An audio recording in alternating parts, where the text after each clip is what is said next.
The Jets are in Pittsburgh this weekend for a game against the Steelers, and they will unveil a new look offense. There are changes in store once again for the Jets, and we will discuss them today on Locked On Jets.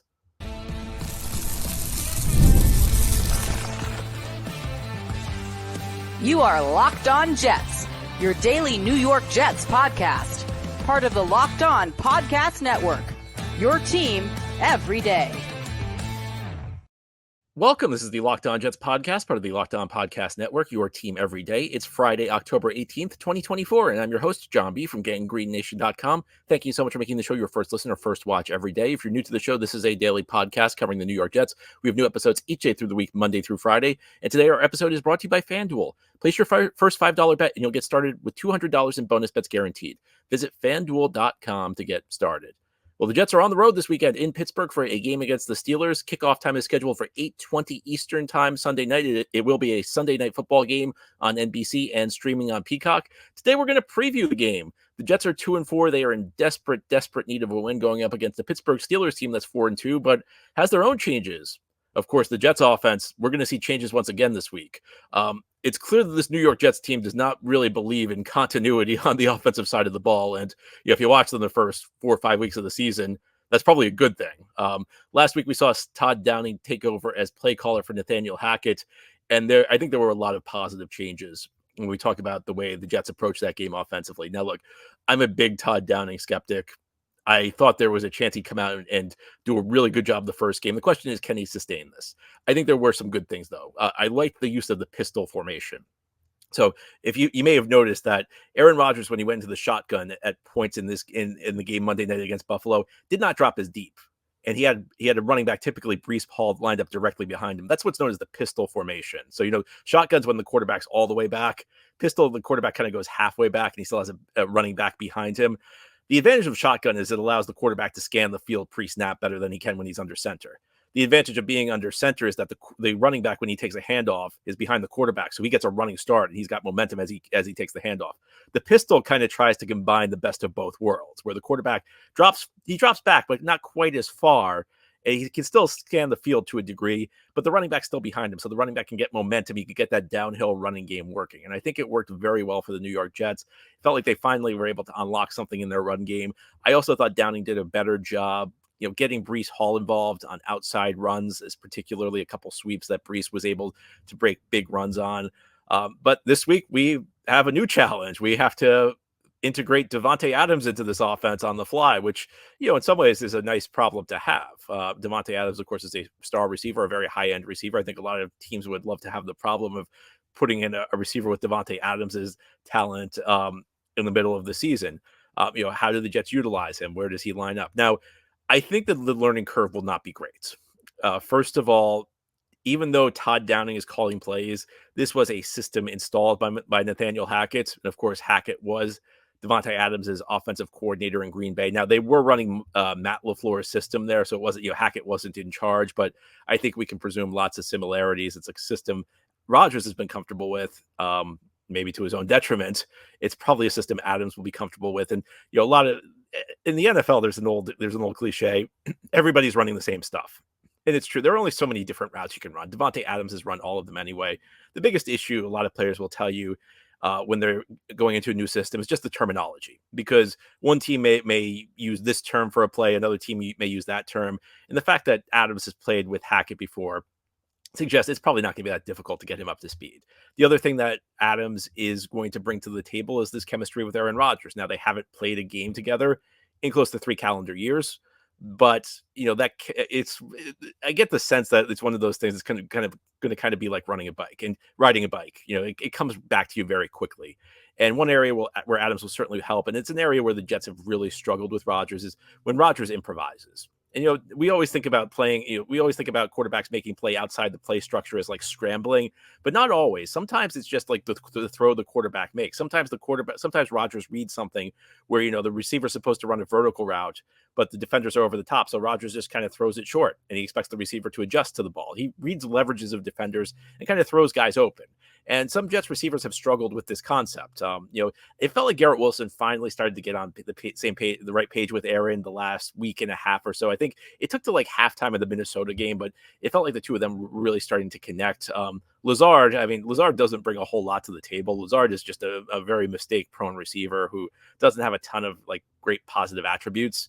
But one thing he does know is he knows where Aaron Rodgers is going to go with the ball. He knows to look back. He knows the situations to look back because he'll see a defender is shaded a certain way. He'll say, like, Aaron's going to throw the ball.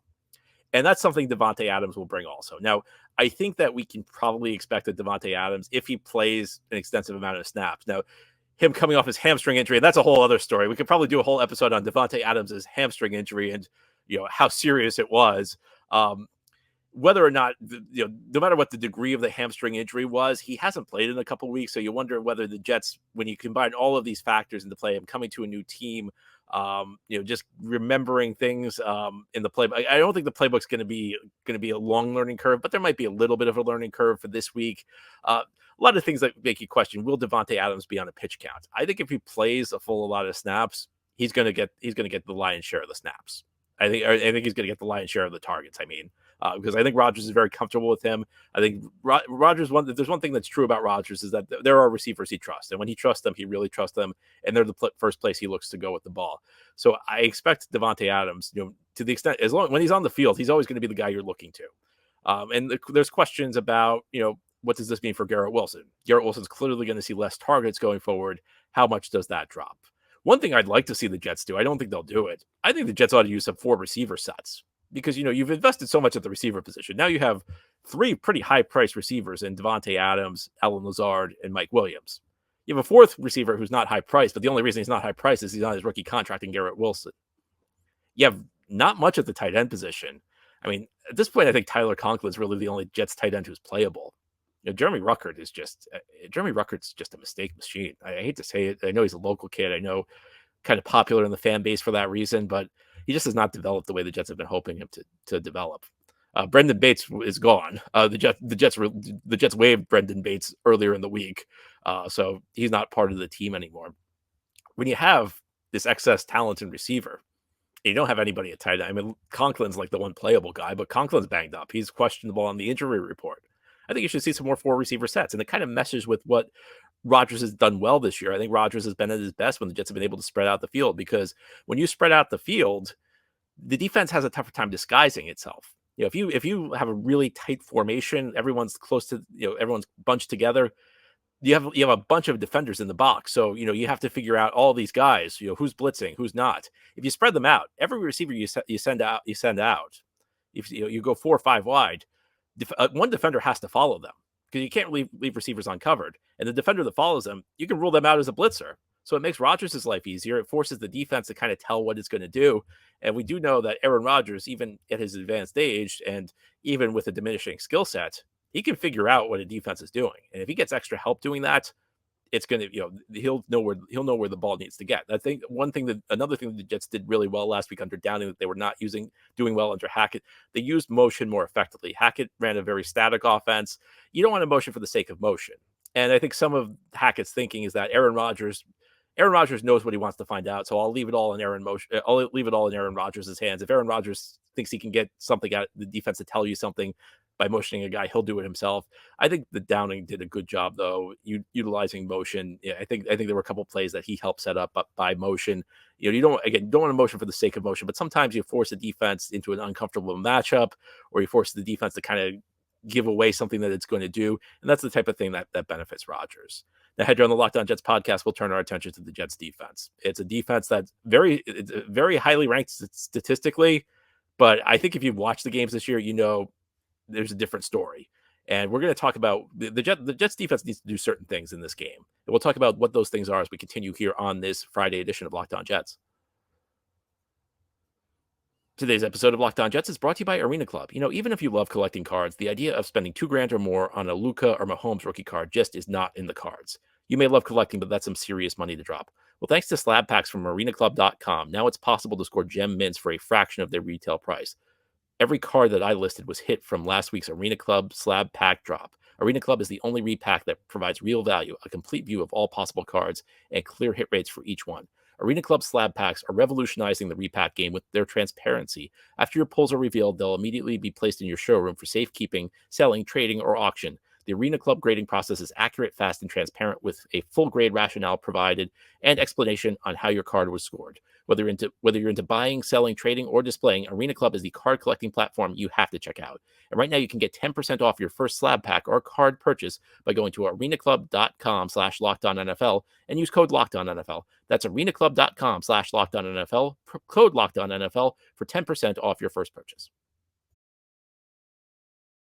Today's episode of Locked On Jets is also brought to you by Prize Picks. Prize Picks is the best place to get real money sports action. With over 10 million members and billions of dollars in awarded winnings, Prize Picks has made daily fantasy sports accessible to all. You just pick more or less than at least two players for a shot to win up to 100 times your cash. Run your game all season long on Prize Picks. Prize Picks is the best way to get action on sports in over 30 states, including California, Florida, Georgia, and Texas. Sign up today and get $50 instantly when you play $5. You don't even need to win to receive the $50 bonus. It's guaranteed. Prize Picks is the best way to win real money this football season. Which players are going off, which ones aren't? Make your picks in less than 60 seconds and turn your sports opinions into real money all season long on Prize Picks. Download the app today and use code LOCKEDONNFL to get $50 instantly after you play your first $5 lineup. Again, download the app today and use code LOCKEDONNFL. It's one word with no space, LOCKEDONNFL, to get $50 instantly after you play your first $5 lineup. Prize Picks, run your game.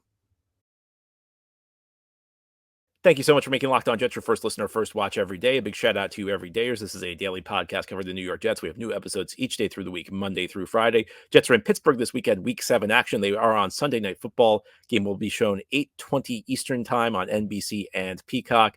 Jets need a win. This team is on a 3-game losing streak. 3 weeks ago, the Jets were riding high. They were 2-1, and I know we were only 3 weeks into the season, but they had that dominant win over the New England Patriots, and I know the Patriots aren't very good, but they played so well, it kind of like woke up the optimism in all of us, and the last 3 weeks have just been nightmarish. The Jets really, really need a win. Amazingly, the Jets are only, for how badly they've played, they're only one game out of the final playoff spot in the AFC. But the way they've played makes it so hard to be optimistic. Well, they can start changing that this Sunday. And one thing that needs to change is this defense has to start playing better. And the funny thing is, like, if you look at the defense statistically, it looks pretty good. But I really think that's just a function of some of the bad offenses they've played. I mean, they played New England, which can't really do anything. They played Tennessee with Will Levis, a quarterback who was a mistake machine. They played Denver with Bo Nix in that game where Bo Nix could not throw the ball.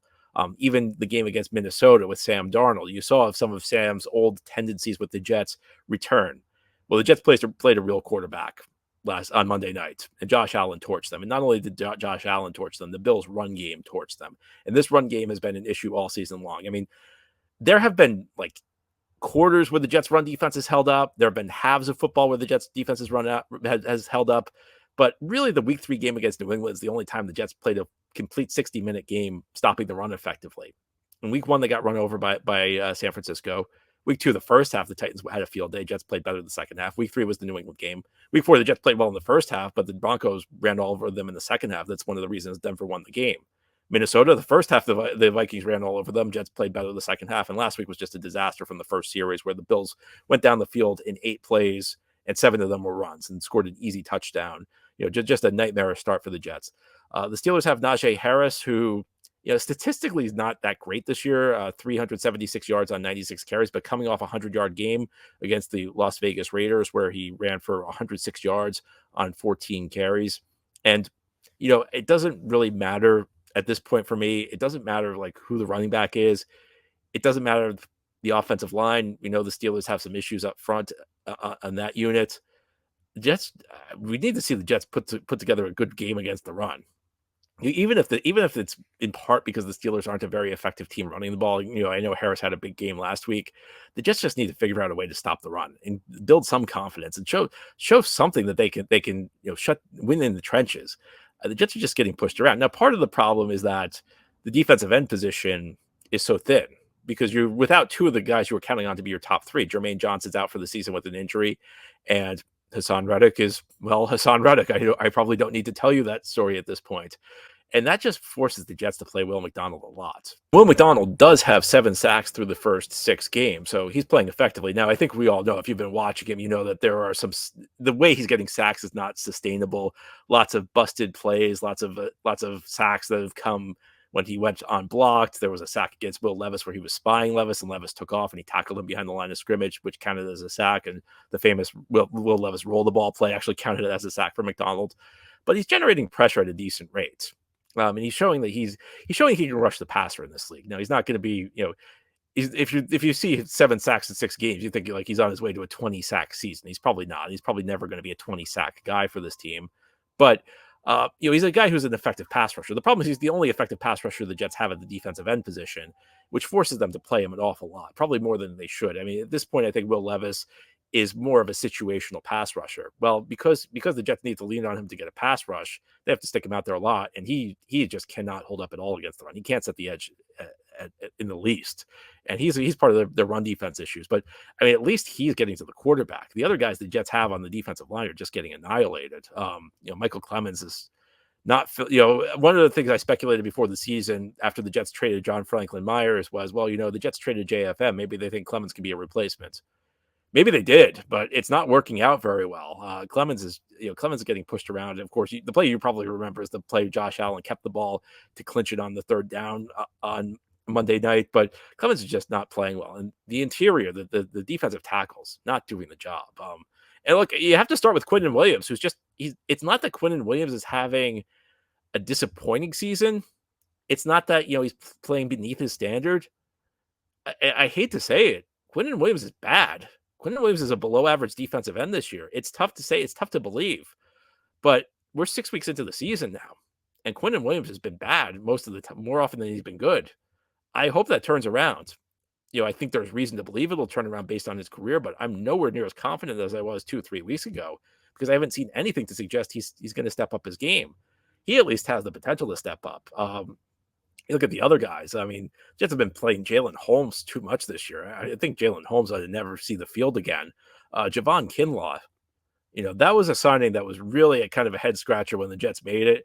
It would have made sense if they got him for like $3 million and only played him on passing downs. And you're kind of seeing why. He's actually had a few moments as a pass rusher, not enough though to justify the contract he got. And you watch him in the run game. I mean, he gets pushed around as much as any defensive tackle I've ever seen. He can't hold up in the least. And then Leki Fatu, the guy the Jets brought in, he was supposed to be the Al Woods replacement. He was supposed to be the sturdy guy in the middle of the line. Well, he was never that good in Arizona, and he got pushed around last week. He was part of the problem. When the Jets play well against the run, it's like their linebackers, like Quincy Williams, are doing superhuman things. It's not even like the defensive line's holding up that well. So at some point, the defensive line needs to step up. Now, one thing that probably will help the Jets game in this game is Russell Wilson will be the starting quarterback for the Pittsburgh Steelers. Mike Tomlin announced that yesterday.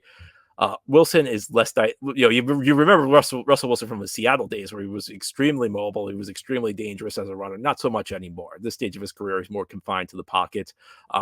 He won't be as dangerous on scrambles as Justin Fields is, and the Jets have been hurt by quarterback runs this year, so maybe that's a good thing. But Wilson's a more refined passer. And Jets pass defense, that wasn't very good last week. And the Jets, I think it goes back to, part of it's the Will McDonald's the only guy that can get to the quarterback consistently. And one of my concerns is Jets are a little banged up in the secondary. Sounds like Michael Carter II, probably not going to play in this one. DJ Reed, maybe DJ Reed might be in the lineup, but Jets are going to be a little, and the safety position, you may have Ashton Davis back there. I think what we've seen with Ashton Davis is that Ashton Davis is a decent player if he's in a really limited role where he's playing the box a lot and you just let him play downhill and attack the ball carrier. When Ashton Davis has to be a full-time safety, you've got some problems. Your defense is going to be in for a hurting. So Jets have a lot they got to deal with right now. Russell Wilson, he may not be the dynamic runner Fields is at this point. He used to be a dynamic runner. He's not so much anymore. But Russell Wilson is better equipped to know where the ball needs to get. And that was an issue Justin Fields. I watched some of that game Pittsburgh played last week at Vegas.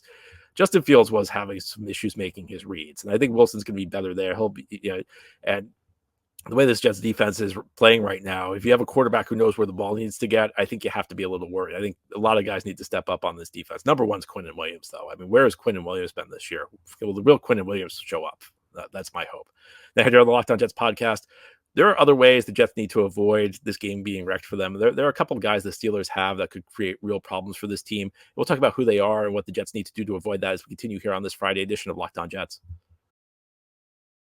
Today's episode of Locked On Jets is brought to you by FanDuel. NFL fans, you can start the season with a big return on FanDuel, America's #1 sportsbook. When you get a hunch in the middle of the game, you can check out the latest stats view, live play-by-play, and so much more on the same page where you place your bets. And you'll get started with $200 in bonus bets guaranteed when you place your first $5 bet. Jets are 1.5-point road favorites in Pittsburgh on Sunday Night Football. Steelers are 4-2 at home against a 2-4 football team, but the Jets are favored. If you think the Jets are going to win this game, you can get in on the action on FanDuel because, again, $200 in bonus bets guaranteed when you place your first $5 bet. And if you're interested, the line has really not moved through the week, even after the trade for Davante Adams. It's been steady. The Jets have 1.5-point road favorites. Again, FanDuel.com is the place to get in on the action. It's America's #1 sportsbook. Visit FanDuel.com. That's FanDuel.com. This is the Locked On Jets podcast here on this Friday, getting ready for Week 7 action. The New York Jets will be in Pittsburgh for a game against the Steelers. Pittsburgh's been a tough city for the Jets through the years.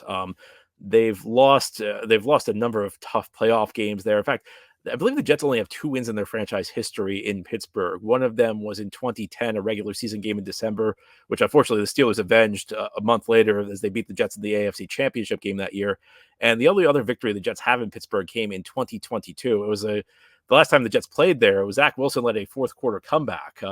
Maybe the last time it felt like Zach Wilson was had the potential to become the franchise quarterback for this football team. And that was Wilson's first game back from injury. He missed the first 3 games of 2022 with an injury he suffered in the preseason. So he returned to the lineup. They played week 4 that year. This year they played week 7.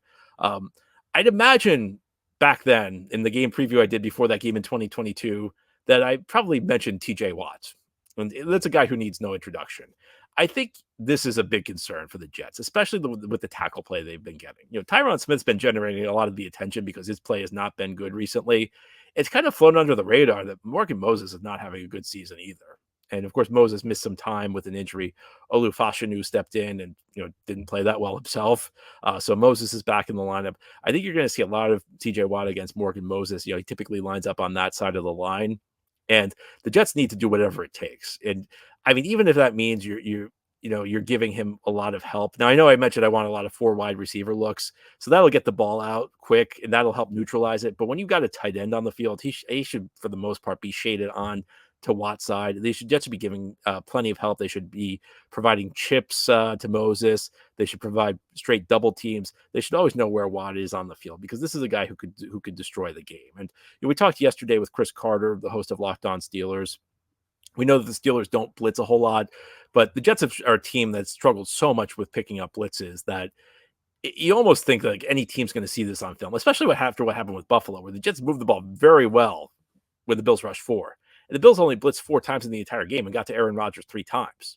And the Jets have had communication issues on the offensive line. They've had issues with not the inability to win one-on-one.